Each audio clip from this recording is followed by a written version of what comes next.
Hey, kia ora, Helen Brahms here coming to you live from Mesa in Arizona. Hope you're having a super fantastic sparkling start to your day. This is an extra video that you don't normally get. Um, so I just wanted to pop on here. I've just got off a global leadership call where I did a presentation and I wanted you to see the presentation, but I'm going to have to re-record it so you guys get the benefit of all of that.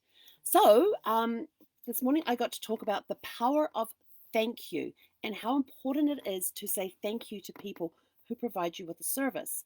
So here we go. Here is the presentation again, as best as I can recall it, but you guys may get extra tidbits in there because I had a short timeline.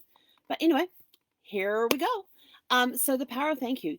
So it is so important to say thank you to people. It makes them feel special and it also puts good positive vibes out there. But here's the cool story. So if this week I got a call from an insurance agent and it really brought home the power of thank you and why we should be using it on a daily basis. So my insurance agent called me and she's helped me wade through all of this medical insurance stuff and everything else. So I sent her a thank you card. Nothing special, just a thank you card to say thank you for all the work that she had done on helping me secure my medical insurance. She called me up and she said, in my 32 years in the insurance business, I have never, ever received a thank you card from a client. And I thought, wow. And it really hit me. And I struck, how many other people do we pay for a service from and we never appreciate the fact that they're doing their job?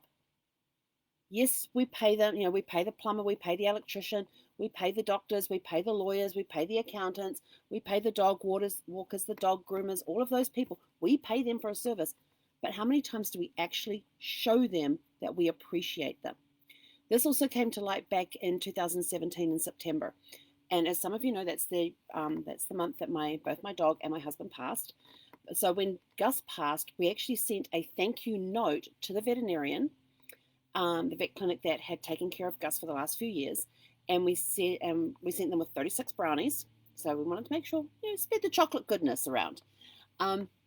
So we got there and we said in the note that we wanted to say thank you for the great care that they've taken for Gus over the years. He's now passed. This is the date he passed, and we wanted to thank them and thank the vet and the staff there for the amazing work that they did with Gus and his health and taking care of him.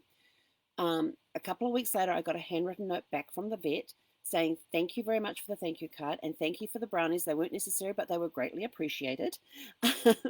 And they said thank you for the honor of being able to take care of Gus. And then there were all these other messages from people in the clinic who had had an interaction with Gus.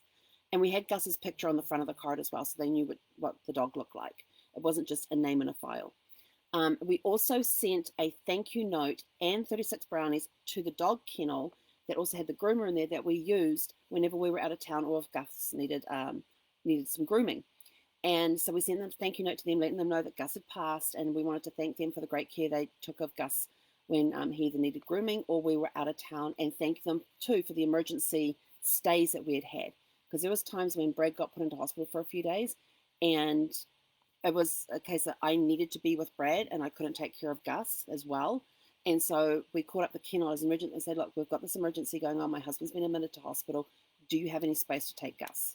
They always had space. I kind of wondered, because they knew what was going on with my husband's health, if they had Gus's crate there in the back room and that was only to be used for Gus for emergency situations. I often wondered that, but I never asked. But anyway, so I sent them the card and the brownies, thanking them for their services and everything else. And it was 2 months later, I got this package in the mail, and I thought, where did this come from? And there was no return address on the outside of the package. So I opened the package. There was a handwritten note from the manager of the kennel thanking us for the card and the brownies. And, it was basically a sympathy card with thanking us for the card and brownies as well. And there were notes written in there from people who had taken care of Gus whenever he stayed there or when he was being groomed there. But what was in the package was not only the card, there was also a book. And it was Chicken Soup for the Soul for Dog Lovers. As you can imagine, there was a few waterworks, a few sparkles of love got flowing, and how touching that book was. And it was an incredible book. I love the Chicken Soup books, but this one on the dogs, it got me right here. So then I have a challenge now for everybody. is who in the last week has provided you with a service? Is it plumbing, an electrician, dog waters? What is it with me and water and dogs this morning? Dog walkers, dog groomers, your dentist, your doctor, even the dentist assistants, the hygienist, even those that work at the front desk of your doctor's office. When was the last time that you turned around and sent them a thank you note, appreciating them for the job that they did for you, even though you paid them? You got to get past that. Somebody provided you with a service. So your challenge this week is whoever has provided you with a service in this last week is to go out there and say thank you. Send them a thank you note. That is your challenge for this week. Have a super fantastic sparkling day. Hei konera.